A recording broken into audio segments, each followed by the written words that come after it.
Amen, mes frères. Amen. Alléluia. Une fois de plus, je vous salue encore au nom de Jésus-Christ et merci pour votre présence. Que Dieu vous bénisse. Nous sommes Amen. entrés à la deuxième partie et pour chuter à la troisième partie. Donc, on va prendre l'exhortation, peut-être 15 à 20 minutes. Les 30 minutes qui va suivre, on va le terminer par la prière, un alignement au message que nous allons écouter. Amen. Alléluia. Bon, rapidement, je vais essayer de résumer pour la bonne compréhension. On n'est pas pressé.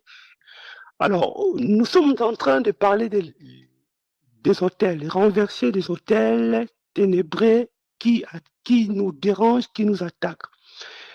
La première des choses que je voulais vous faire comprendre sur les hôtels n'ont rien à voir avec les salis. Pas parce que quelqu'un est combattu sur les hôtels, il ne sera pas sauvé ou il ne va pas aller au ciel. Tu peux être lié par les hôtels, tu peux être combattu par les hôtels, mais si tu as accepté le Seigneur Jésus-Christ comme ton Seigneur et Sauveur, tu seras sauvé et tu vas aller au ciel. Mais Dieu a déposé sur chacun de nous des trésors, de très bonnes choses sur la terre. Mais beaucoup des enfants de Dieu ne bénéficient pas vraiment à ce que Dieu les avait promis, cause de quoi nous sommes victimes, cause des hôtels. Voilà pourquoi Dieu avait dit à Gédéon, lorsque Gédéon voulait aller dans la guerre, Dieu voyait que s'il part à la guerre avec les hôtels de Baal de son père qui le réclamait, l'hôtel va te réclamer, va te poursuivre. Qui veut dire, tu peux faire les pas, mais s'il y a l'hôtel qui te réclame, ils vont te faire reculer par la puissance de l'hôtel qui te réclame. Voilà pourquoi, avant que Gédéon puisse aller à la guerre, Dieu lui avait dit de renverser d'abord l'hôtel de son père et de bâtir l'hôtel avec l'Éternel. Lorsque vous continuez l'histoire, vous allez comprendre qu'il avait gagné la guerre. Pourquoi? Parce qu'il avait renversé l'autel. Alors, une autre chose, il faut que ce soit clair vraiment dans nos esprits en tant que chrétiens. La Bible dit il n'y a pas de condamnation pour ceux qui sont en Christ. Mais comment il n'y a pas de condamnation pour ceux qui sont en Christ? Mais il y a des chrétiens qui sont dérangés, il y a des esprits qui nous attaquent, il y a des autels qui nous réclament. Qu'est-ce que ça veut dire? Au fait, en lisant ce verset, au fait, ça semble être un peu contradictoire. Mais en réalité, la Bible ne se contredit pas. Mais c'est plutôt les contenus, la manière à laquelle la Bible le parle. Il n'y a plus de condamnation pour ceux qui sont en Christ. On parle de ton esprit. Lorsque tu acceptes Christ, ton esprit est récréé, ton esprit est sauvé. Mais ton âme est encore, n'est pas sauvée. Il faut que ça soit clair. Pourquoi? Parce que l'âme est encore liée à ton sang. Nous venons tous d'un arbre généalogie de nos parents. Nous venons tous d'une lignée de nos parents. Alors, certaines choses, nos arrières, papa, maman, nos arrière-parents ont fait, ça nous réclame au niveau du sang. Et ça n'a rien à voir avec ton esprit. Parce qu'au préalable, ton esprit est sauvé en Christ. Voilà pourquoi la Bible dit qu'il n'y a plus de condamnation pour ceux qui sont en Christ. Alors, lorsque le Seigneur nous sauve, il sauve l'esprit. Le Seigneur est également aussi, il enlève beaucoup de choses qui nous combattent. Si nous sommes là aujourd'hui, nous sommes debout, nous sommes forts, nous avons ce que nous pouvons avoir et nous avons une vie stable, c'est parce que nous avons Christ en nous. Parce que si nous n'avons pas Christ en nous, ça allait être pire de ce que nous sommes aujourd'hui. Peut-être que nous n'allons pas être en vie, cause des autels. J'ai toujours dit, tu ne connais pas ton père. Tu ne connais pas ce qui faisait ton père. Tu ne connais pas l'identité de ton père. Tu ne connais pas l'histoire de ton père. Si tu connais l'histoire de ton père, de ta mère, mais tu ne connais pas l'histoire de papa de ton père. Tu ne connais pas l'histoire de maman de ton père. Des choses qu'ils ont fait, tu ne connais pas. Voilà pourquoi il faut prendre des précautions de renverser l'autel. Pourquoi? Parce que les autels, ça peut combattre même ton ministère. Il y a des hommes de Dieu qui ont échoué dans le ministère, ils veulent servir Dieu, ils ont toutes les volontés, la volonté plutôt pour servir Dieu, mais l'autel les réclame. Alors, par définition, l'autel, c'est quoi? L'autel est un lieu où sont ouverts des sacrifices à une divinité. Un lieu où on fait des rituels, on fait des libations, on fait des histoires et l'autel est composé de beaucoup de sortes. L'autel est composé de la terre, du feu, de l'eau ou un endroit qu'on qu'on fait des rituels et cet endroit-là est devenu comme une porte spirituelle, une porte pour se communiquer avec des esprits, pour se communiquer avec une divinité. Alors, sur l'autel, il n'y a pas que l'autel en termes de Dieu, il y a également l'autel d'une divinité, des esprits impurs ou un autel aussi à Dieu. Alors, lorsqu'on renverse l'autel, il faut qu'on remplace l'autel. Lorsque vous lisez, on va le lire tout à l'heure, l'histoire de Gédéon, vous allez comprendre que lorsqu'il a renversé l'autel, il a remplacé ce qu'il avait renversé à un autre autel. C'est comme ça que ça se passe avec les autels. Amen. Amen, Amen. mes Amen. frères. Amen. Amen. Amen. Amen. Amen. Amen. Amen. Ok. Amen. OK, d'accord. Et une autre chose, l'hôtel est également un endroit d'atterrissage, une piste plutôt d'atterrissage des esprits. Il n'y a pas d'hôtel sans esprit. Dans l'hôtel, il y a des esprits. C'est-à-dire, des personnes qui ont établi des hôtels, ils avaient dit des choses à ces divinités, ils ont eu à écrire des choses, ils ont signé des documents spirituellement. Alors, lorsque ces personnes-là ne sont plus, ces personnes-là meurent, des esprits, comme il y a un accord, il y a un contrat qu'ils avaient signé, des esprits vont commencer à poursuivre. Je vous dis des choses où moi-même, j'ai été victime de ça parce qu'on n'a pas le temps pour commencer à parler de ma vie ici. Mais je vous dis des choses qui sont vraies. Tu peux, tu peux être là, tu vas remarquer, tu as des combats dans tel domaine. Il y a une chose qui te résiste. Même quand tu dois avancer avec les ministères, c'est toujours lourd. Tu peux avoir peut-être l'argent. Tu verras des gens, il a beaucoup d'argent, mais il a des difficultés d'avoir les enfants. Il ne comprend pas pourquoi. C'est parce que dans sa famille, il y a des gens qui ont signé un contrat. Ils ont dit que non, nos enfants, ils auront l'argent, mais ils ne vont pas se marier. Ils ont sacrifié ça. Maintenant, lorsque toi, tu veux te marier, ça ne sera pas facile. Si tu ne coupes pas ces liens, tu ne renverses pas l'autel. Pourquoi? Comme c'est un accord, un contrat, les esprits vont s'élever, commencer à te poursuivre à chaque fois que tu auras des relations, renverser ces relations. Peut-être que tu vas commencer de t'accuser, de dire que peut-être parce que je ne suis pas beau, peut-être parce que je n'ai pas d'argent, peut-être parce qu'on me juge ceci, cela. À deux fois, ce n'est pas ça. Tellement que des choses spirituelles ne sont pas palpables. Tu as les difficultés de comprendre et de discerner que cela vient de spirituel. Lorsque tu remarques que dans votre vie, il y a quelque chose, ça se répète, ça se répète. À chaque fois que tu veux traverser une ligne, tu veux avancer, mais il y a comme quelque chose qui te recule en arrière. Bien aimé, c'est l'autel qui est en train de te réclamer. Amen. Amen. Alléluia. Et la vie chrétienne, pour être épanoui dans votre vie chrétienne, vous avez besoin d'être libres. Bien-aimés, dans nos églises, les chrétiens sont liés. Il y a des chrétiens qui ont des femmes de nuit. Il y a des chrétiens qui ont des maris de nuit. Disons l'église mari de nuit. Parce que le système ici en Europe, vous allez remarquer dans nos églises, on ne fait pas de journée de délivrance. On n'impose pas les mains. Lorsque Jésus-Christ a libéré l'onction sur les disciples, la première des choses qu'il les avait dit, ils avaient dit chasser les démons. Parce qu'il y a plus de démons sur la terre que vous ne pouvez pas imaginer. Les esprits sont plus nombreux que les êtres humains sur la terre. Alors, nous devons chasser les démons.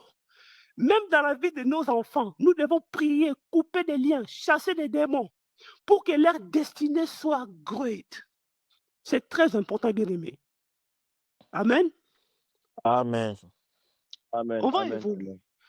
Et ici, dans le domaine des hôtels, c'est tellement vaste. Il y a l'hôtel de louange, il y a l'hôtel de l'adoration, il y a l'hôtel de sacrifice, d'action de grâce, mais on n'a pas le temps pour commencer à décortiquer tout ça. Peut-être avec le temps, je vais commencer à parler de ça small, small. Mais dans le principe des hôtels, pour renverser, lorsque vous renversez l'hôtel, bâtir un hôtel avec l'Éternel, ça se fait souvent avec l'offrande. Voilà pourquoi l'offrande aussi est très importante dans les combats spirituels.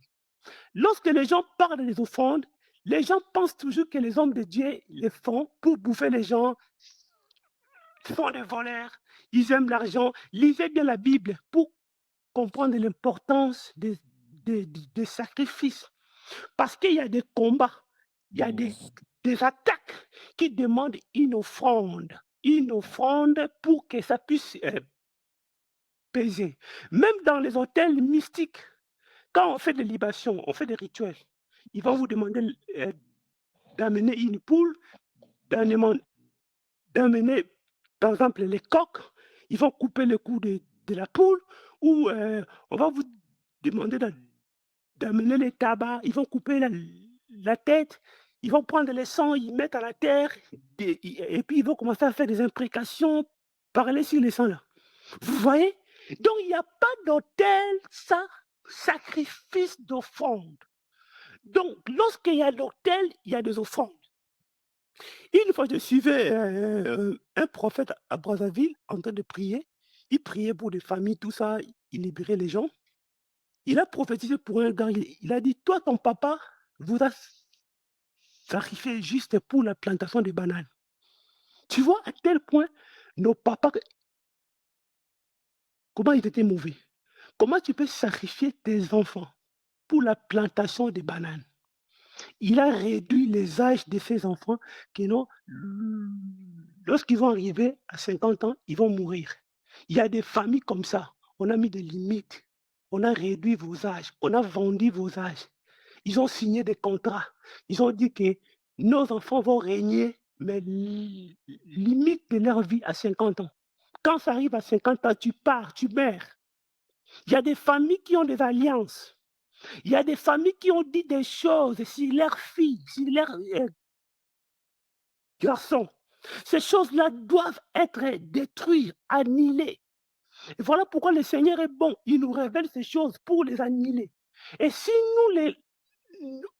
on n'annule pas ça, ça va continuer parce que les esprits sont éternels. Lorsque nous allons mourir, cette même malédiction-là va poursuivre nos enfants. Voilà pourquoi c'est important de couper l'hémorragie si nous on a compris ça. Amen. Amen. Amen. Amen. Amen. Amen. Amen. Une autre a vendu ses filles à cause de la chasse pour avoir beaucoup des animaux. Elle a vendu le mariage de ses filles. Imagine un peu cette sorcellerie banale. Maintenant, lorsque ces filles-là, les hommes vont commencer à venir pour les épouser, il y a des complications. Ils ne comprennent pas pourquoi il y a des complications. Il y a des complications. Ils ne comprennent pas. Oh non, parce que je suis ça. Des fois, on s'est fait tort pour rien. Mais peut-être que ce sont des esprits. Peut-être que ce sont des esprits. Et les esprits-là sont délégués pour nous détruire. Il y a des gens qui ont un esprit de contrôle. Il est là, il vit, mais il y a un esprit qui poursuit sa vie. Il ne sait pas. Tout ce qu'il fait, il y a un esprit qui le poursuit. Un esprit de famille, un esprit impur le poursuit. Il est contrôlé. Et voilà pourquoi même il y a même des familles comme, par exemple, chez les Bakongo. La famille va faire tout de trouver une femme pour te contrôler spirituellement. Alors, toutes ces choses-là viennent de l'autel. L'autel peut voler ton intelligence. L'autel peut voler la destinée de tes enfants. Demandez des rois, des grands hommes du monde, ils connaissent bien les autels, les principes des autels, c'est puissant. L'autel, quand l'autel ça te réclame trop, tu peux même perdre ta vie parce qu'il y a trop de réclamations sur l'autel. Amen. Lisons les versets et puis nous allons commencer à prier. Amen. On va prendre le livre des Juges 6. Lisez juste le verset 24 à 25. S'il vous plaît, si quelqu'un trouve, il peut lire. Juge 6, 24 à 25 dit ceci. Alléluia. Amen. Gédéon bâtit là un autel à l'Éternel et lui donna pour nom l'Éternel paix. Il existe encore aujourd'hui à Ophra, qui appartenait à la famille d'Abiézer. Dans la même nuit, l'Éternel dit à Gédéon, prends les jeunes taureaux de ton père et un second taureau de 7 ans, renverse l'autel de Baal qui est à ton père et abat les pieux sacrés qui est dessus. Amen. Parole du Seigneur. On peut s'arrêter là.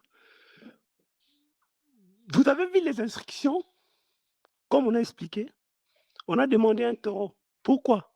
Le sang. Dans les hôtels, on fait toujours des sacrifices.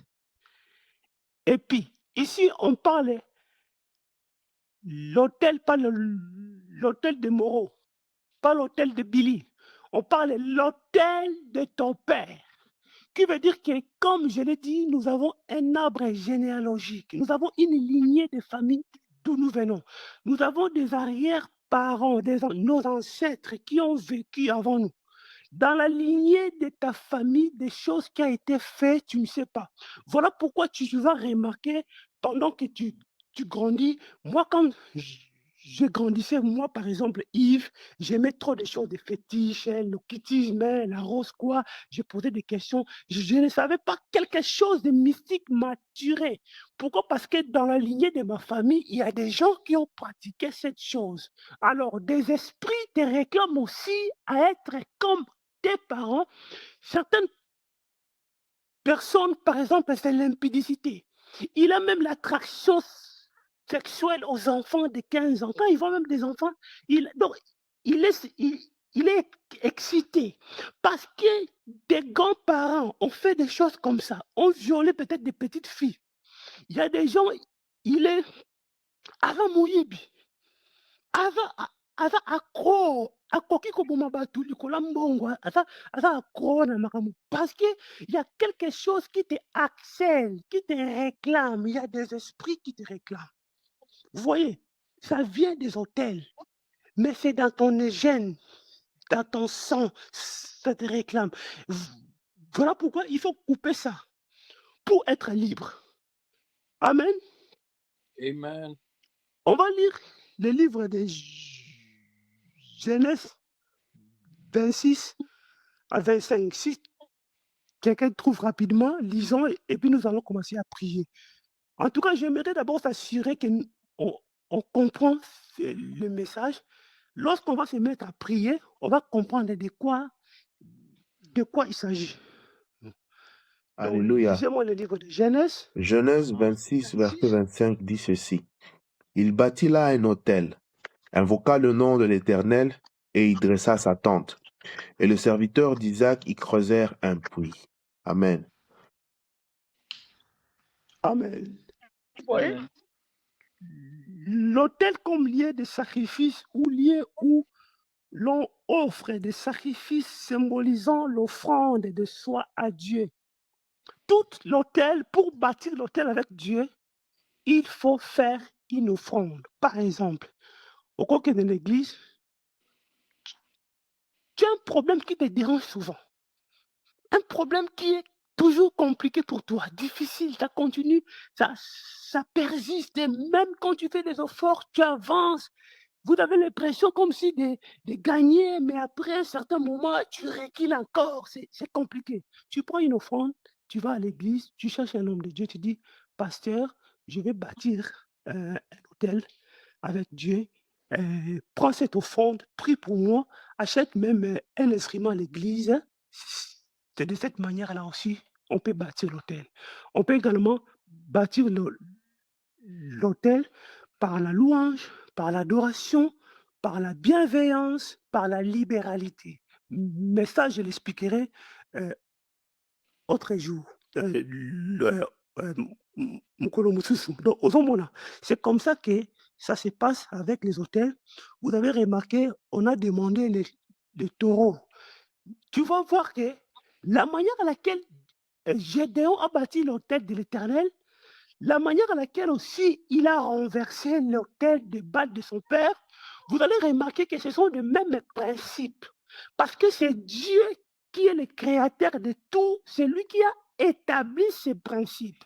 Voilà pourquoi ce que les ténèbres font, ce sont des principes que Dieu a établis. Mais seulement qu'à la différence, les ténèbres les font pour faire du mal, pour réclamer des vies des gens, pour faire du mal aux gens, pour voler des étoiles des gens, utiliser les destins des gens. Mais par contre, pour Dieu, ce sont les mêmes principes, mais dans le cadre d'attirer des bénédictions. Le même principe que Dieu a demandé à Gédéon de prendre un taureau, parce que pour verser son sang, pour bâtir l'autel avec l'Éternel. De même principe aussi, les satanistes, lorsque vous allez dans des maisons de Nganga, on va vous demander Bakatataba, Babimisa Makila. Ce sont les mêmes principes. Et voilà pourquoi le diable, c'est le contrefacteur de Dieu. Il n'a rien créé. Il ne fait que copier, mais il le fait en mal. Il y a également l'autel à la nouvelle naissance. Parce que ça, c'est l'autel en ancienne alliance. L'autel à la nouvelle alliance, je vais essayer d'expliquer ça prochainement. Amen. Amen. Alléluia. Amen. Amen. Amen. Oui. Donc, bien aimé, et c'est ça, les hôtels. Il y a des choses dans nos vies. Nous sommes des chrétiens, mais il faut se battre, il faut jeûner, c'est compliqué. Mais il y a des gens, il est même païen. Il va juste peut-être prier une minute. À Dieu, le qu'on a facilement. Mais c'est comme s'il y a des limitations. Il va se battre, il va se battre. Tu peux avoir les finances, tu es stable financièrement. Mais quelque part, il y a quelque chose qui te dérange. Tu peux avoir même la femme, les enfants. Tu dis, bon, je suis marié, mais pauvreté financière, même pour économiser 1000 pounds, c'est tout un problème. L'hôtel te réclame. Nous sommes réclamés comme ça. L'hôtel peut réclamer même aussi ta santé. Tu as des maladies, des complications, des problèmes. L'hôtel te réclame. Et quand l'hôtel te réclame, des esprits s'engagent pour te détruire. Les esprits sont là, ils ne vont pas te laisser parce qu'il y a un contrat qui a été signé. Bien-aimé, je m'arrête ici. Un tout dernier verset, après nous allons commencer à prier. Lisez-moi le livre de Colossiens 2, 14. Si ma femme peut lire ça, maman Tracy peut lire ça haute voix. Maman Tracy, Colossiens 2, 14 à 23. J'ai lu le nom du Seigneur Jésus-Christ. Oh, tu vois? J'ai lu le nom du Seigneur Jésus-Christ. Amen. Il a effacé l'acte dont l'ordonnance nous condamne et qui Mhm. contre nous. Il les a détruits en les clouant à la croix. Amen. C'est Amen. pas 23, tu as ton nom? Oui, donc, on peut s'arrêter. Donc, il a effacé l'acte qui nous condamnait. Donc, bien aimé, nous allons également effacer des choses qui nous condamnaient. Alors, sur l'autel, on libère des paroles négatives. Mhm. Donc, ça dit qu'on salit ton identité. Il Mhm. libère les paroles. Ils vont dire, Yves aura l'argent, il ne sera pas marié. André Moreau, Mhm. il sera dans la pauvreté financière. Blanchard, il sera impudique. Et même quand il va se discipliner avec une femme, il sera impudique. Dans l'autel, on libère des paroles. Alors, pour détruire aussi l'autel, on doit aussi utiliser des paroles contraires Mm. aux paroles négatives qui étaient libérées sur toi.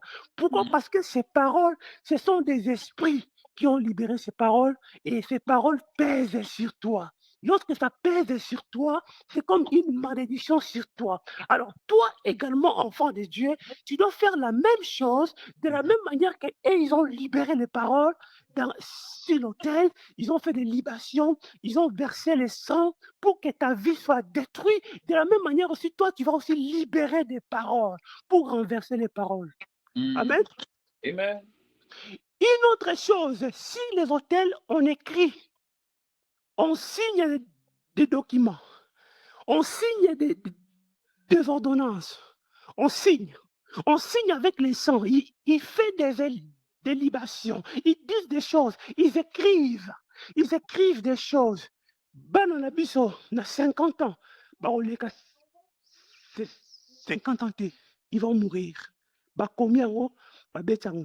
Lorsque les 50 ans vont arriver, ces esprits vont s'engager maintenant. L'esprit de mort va commencer à te visiter parce qu'il y a un contrat qui a été signé à l'âge de 50 ans. Des enfants vont commencer à mourir.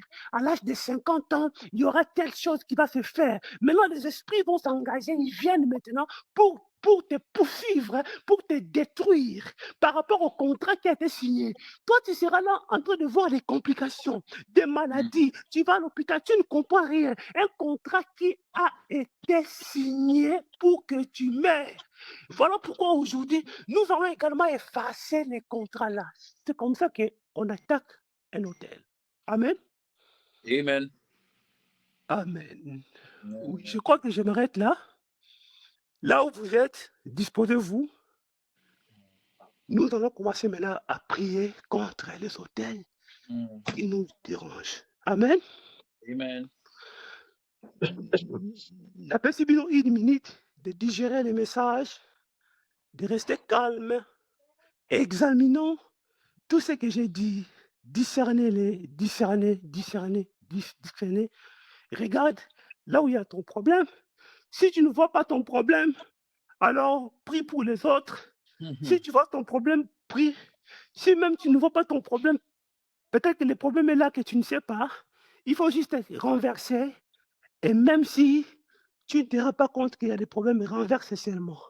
Je vous laisse une minute et puis nous allons commencer à prier. Amen.